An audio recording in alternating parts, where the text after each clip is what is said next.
This is breaking news from Fox Local New York. Hitting the city right now. He's at Emergency Management Headquarters in downtown Brooklyn. Let's listen in. They have done. Overnight and for the past several days, a vast, coordinated, citywide response has prepared New York City for one of the largest anticipated snowfalls and periods of sustained cold in recent years. I just got out of a comprehensive NYC emergency planning meeting where I was briefed on everything our city continues to do to respond to this storm. I'm grateful to our NYC leadership, our agency leadership, and every single city worker who has been working tirelessly in freezing conditions. Our city is in good stead, thanks to them. And while I will share details and updates from the briefing, before I do, I want to also speak directly to the parents and students of New York City.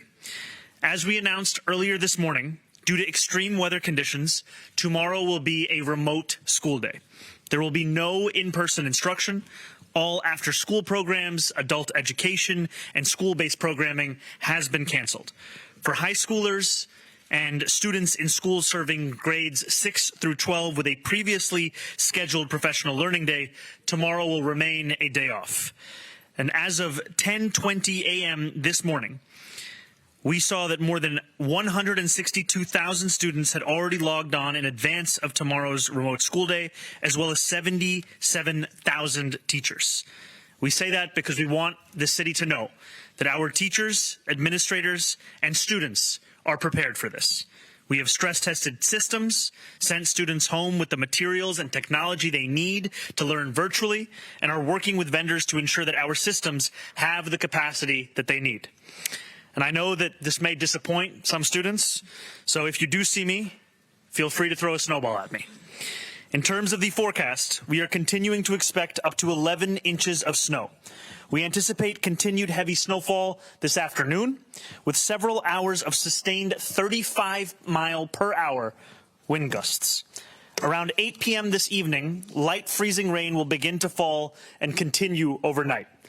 This weather will taper off tomorrow, but New Yorkers can expect a mix of light snow, freezing drizzle, and wind gusts to continue until around noon. Now, this storm is not only bringing snow with it.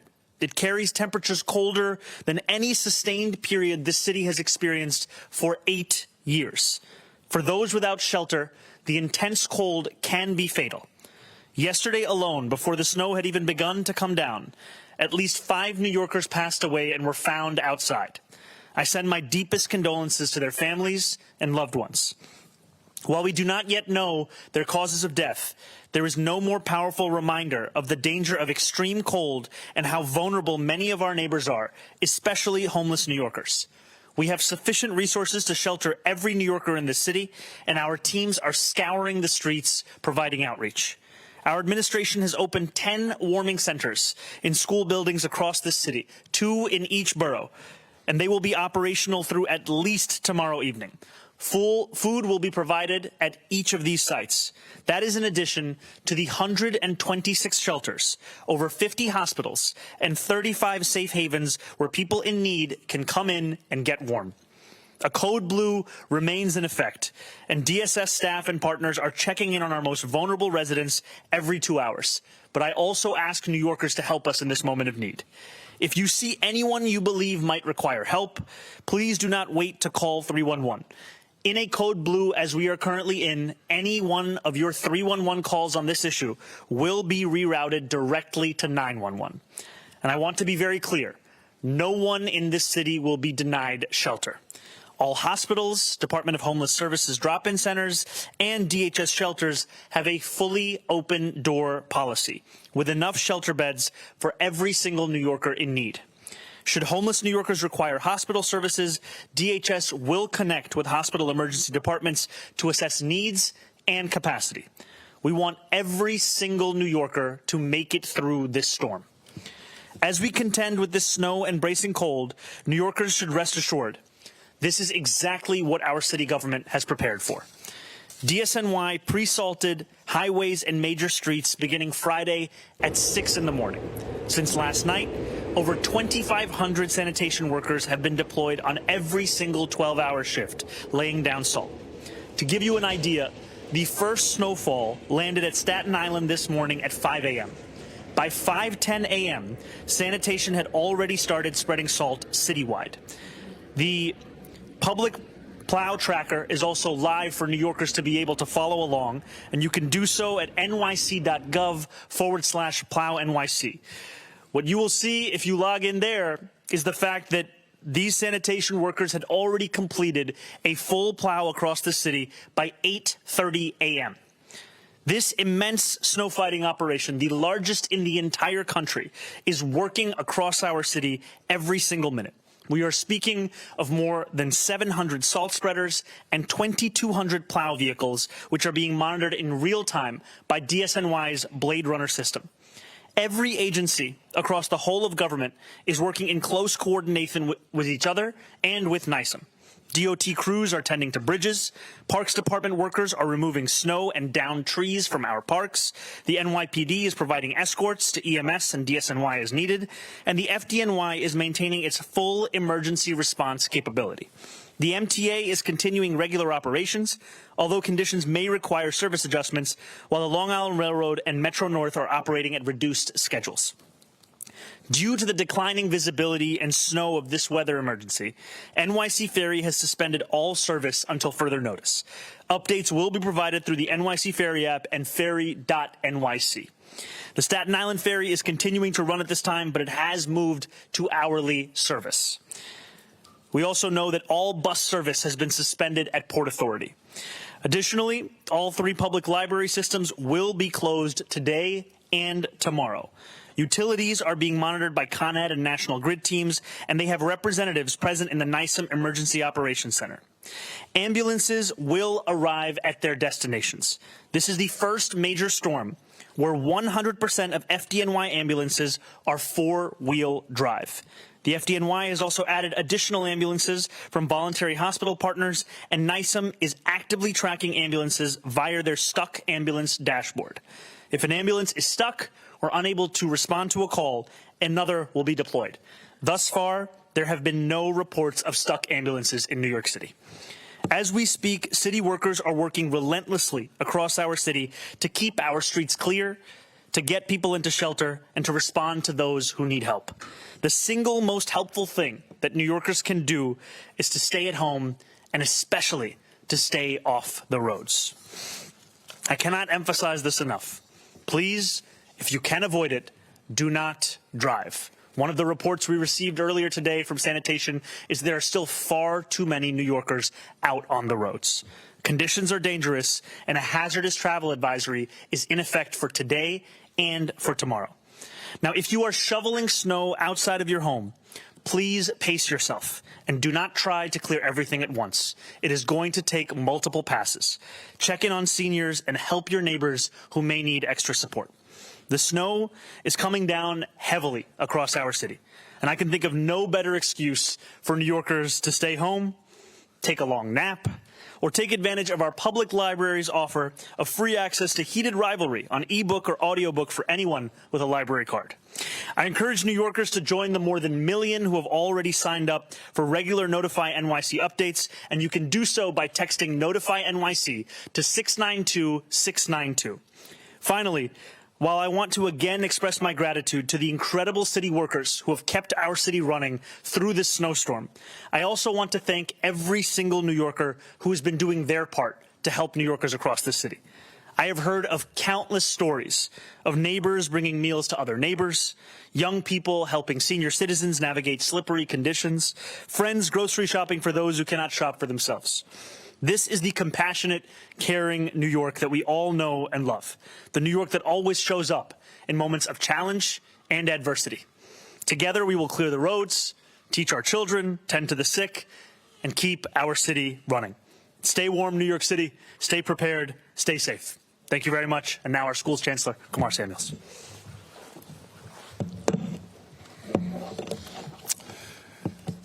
Good afternoon. I hope you are staying warm and inside. As we continue to communicate, I wanted to make sure I said it again. We have decided that tomorrow we will pivot to a remote learning day. That would be January 26th. Preparation matters in moments like this. Over the last few days, teams across the entire agency and across schools have been getting ready for this moment, preparing lessons and making sure our students went home on Friday with the devices and supplies that they need for a successful remote learning day. Standing up IT help desk to support any families who need it, and preparing our buildings to weather the storm. And over the last several months, our educators have been setting up virtual classrooms, and our IT team has been testing the system to ensure our students will be able to log in. Teachers and administrators, we've got this. We know you'll be able to you'll be prepared to offer a great remote learning experience. So, on Monday, here is what to expect. Students in grades K to 8 will receive both real-time and asynchronous instruction.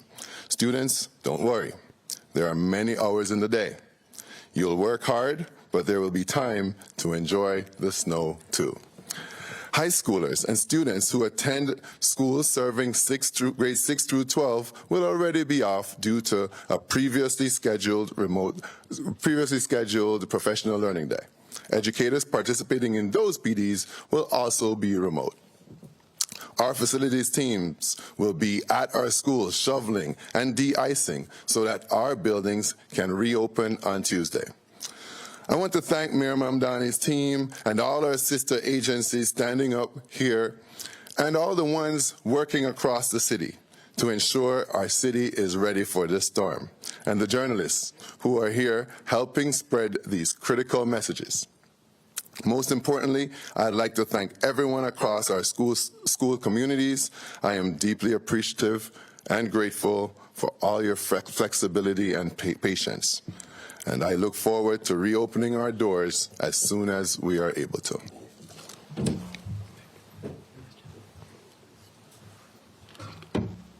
Good afternoon. Snow is coming down, and folks at the MTA have been hard at work all weekend preparing us to power through this storm. And I have to deliver, as the mayor did, major kudos to the MTA workers who have been on the front lines.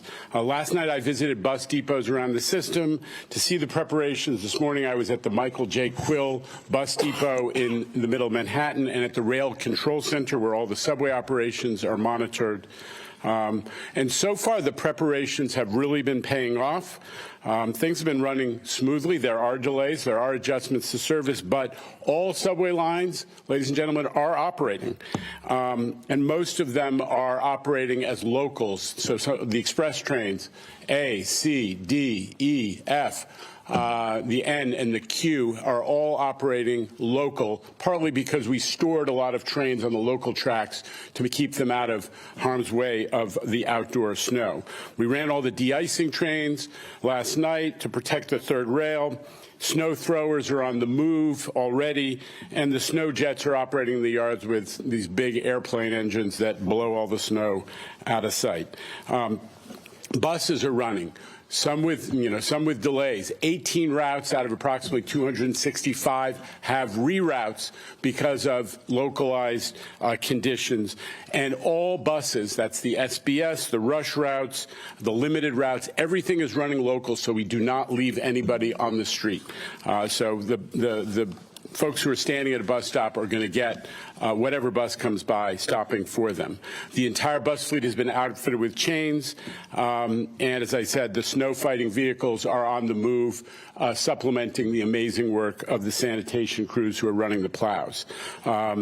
Not a lot of demand for paratransit accessoride for our mobility impaired customers, but it is operating if you do need it under, as the mayor says, in a very rare occasion where you really need to go somewhere. Both commuter railroads are operating under modified schedules, so I'm just going to tick it off for folks. on the Long Island Railroad service every half hour on the Babylon branch, hourly service on the Port Washington branch, and on the Port Jefferson branch between Huntington and the city. No service east of Ronkonkoma out to Greenport, and tomorrow we plan to run a regular Sunday schedule. Metro North is operating a Sunday schedule today, and tomorrow we'll be operating holiday schedule, the MLK schedule. Otherwise, they're running hourly service on all three major main lines, Hudson, Harlem, and New Haven. Bridges and tunnels, all of our toll bridges and tunnels in the city are operating. Traffic is light, which is fortunate, and the facilities are in decent shape. Just reinforcing again what the point that the mayor made, which is if you can stay home, I'm in the transit business. We love customers, but if you can't stay home, please do so. If you must travel, use extra caution and check the customer service channels. New York City has great customer service channels, which will tell you stuff, but also the MTA has our MTA app, the train time app. MTA.info is our website, and you can sign up for a customized service alert that'll tell you about your train or your bus and how it's operating. So with that, thank you to the mayor and the entire city team. I spoke to the governor, and she is very focused on what's going downstate and going on downstate as well as upstate. And everybody should just stay safe, and if you can, stay indoors. Thank you. And we'll take questions now for everyone from there on the storm. Go ahead. If you could talk about the 5 deaths, what work happened before Saturday to interact with the homeless? What's working now with encampments and people who are out in the cold? Is homeless services out there looking for people in the cold? So first and foremost, we mourn the loss of any and every New Yorker. And we are keeping those 5 New Yorkers in our thoughts, as well as their friends and their family. At this time, it is still too early to say what the cause of death was for any of the 5 of them. And it seems at this moment that we do not think any of them were homeless. The Department of Homeless Services is conducting regular outreach to homeless New Yorkers across the 5 boroughs. We are speaking about outreach that is being conducted every 2 hours. Prior to Friday, we'd already been in a code blue. That's when we go below freezing temperatures. And what that means is it's a moment where we bypass the typical intake procedures that take place at a shelter. At this moment, the focus is not on filling out forms, it's on filling our shelter beds. So we were having city workers, incredible city workers who are doing such important work right now, canvassing homeless New Yorkers across the city and connecting them with shelter, connecting them with services. If they are in need of immediate medical services, then doing so as well. And I do also just have to both appreciate New Yorkers who have been calling 311 whenever they see a homeless New Yorker who's outside at this time, as well as ask New Yorkers to continue to do so, because those calls are rerouted to 911, and that is then another point of outreach that we can have to keep somebody indoors. Thank you. More questions? Yeah, go ahead. Yeah, hi. Mary Frost, Brooklyn Eagle. Usually during these things, there's a lot of power outages in Brooklyn and also Queens, a little bit in Staten Island too. What can people do? What do you advise they do if there's some big power outages again? I think the first thing you should do is call 311 so that the city is aware of it. I am heartened by the reports that we've received thus far that we have not seen such outages as yet, though it was a key part of our briefing was both anticipating and hearing the reports of what the current status is. Additionally, when I am telling New Yorkers to stay home and to stay safe and to avoid unnecessary travel, I would also remind every New Yorker that in a moment such as this, with this kind of immense cold, to also be very careful with the use of remote space heaters. We are speaking about the need to ensure that you always monitor the operation of a space heater, as well as keep it more than 3 feet away from anything that is flammable. Thank you. Thank you. Yes, go ahead, Laura. Mayor, we know that commuters are going to need to come to work tomorrow. We know they come from outside of New York and New Jersey. What would you say to those commuters, and have you been in contact with Governor Sherrill in New Jersey? So I haven't yet been in contact with Governor Sherrill over the course of this snowstorm. What I can tell you, however, is that I've been in close contact with Governor Hochul and Governor Hochul's team. We have all been in regular, constant communication as we know that these conditions pose a real danger to New Yorkers. I am thankful for the incredible work of our sanitation workers, as well as the workers and the leadership at the MTA, for ensuring that when we speak about service in our public transit, it is continuing at this time. If anything, there may be minimal service delays, but by and large, it is as expected. Now, the key part of this is not just how we meet the moment of the storm, but also how we recover from the storm. And as you said, for tomorrow, we are still trying to take every precaution we can so that if a New Yorker does not have to come into work, that they actually do that work remotely. For those that do, we are trying to do everything we can to make it as least hazardous as possible. I don't know, Jano, if you want to add anything to that. No, you got it right. Okay. Two things. Going back to the fatalities yesterday, you said that those you don't believe that those were homeless. At this time, it doesn't appear that those New Yorkers were homeless. Do you have any other detail about it? You know, there is a medical examiner's investigation that is currently ongoing. As soon as we have the results from that autopsy, we will be releasing that. And then on school, it wasn't too long ago that you told Hellgate that you were pro snow day. The kids can go to school. What changed your mind on that? You know, I think there's always the tussle between the head and the heart. I can tell you, as a New Yorker who loved snow days growing up and would sit and watch local news at 5 a.m. to see if my school was mentioned on the ticker at the bottom, I know what this means for students. It's why I've invited them to pelt me in the face with a snowball. However, New York City also operates in accordance with state law, where we have to have 180 days of instruction. And given the additions of holidays over the past few administrations, it reduces the flexibility that we can have to have an old-fashioned snow day. All right, probably have time for one more. All right. There's one more. Yeah, go ahead. Mayor Mamdani, you said you have much faith in the technology students going remote tomorrow. If there is perchance a hiccup, what do parents or children need to know in that case? So the first thing I would say is we've already increased our capacity at our help desks from about 90 to 140 people. If there is any kind of an issue that a parent or a student is facing, I would tell them that they should call our support desk. They can do so at 718-935-5100. That is a support desk that will be active from 6 a.m. tomorrow to 6 p.m. And I do also just want to acknowledge and appreciate the work of our chancellor, the work of our DOE, because what they've been doing is ensuring that we learn from the lessons of the past. That means stress testing the system such that it can handle a capacity of the entire school system logging on. Now, we know that tomorrow it will not be the entire school system because high school students and students at schools that have grades 6 through 12 already have a previously scheduled day off as part of professional training day. And yet what we know is that the system would be prepared even if that was the case. So for every student that will be logging on tomorrow, our principals are fully prepared, thanks to the hard work of those at DOE, where we will have staggered start times. Students have their tech, and it's going to be a good remote learning day. Thank you, everyone. Thank you.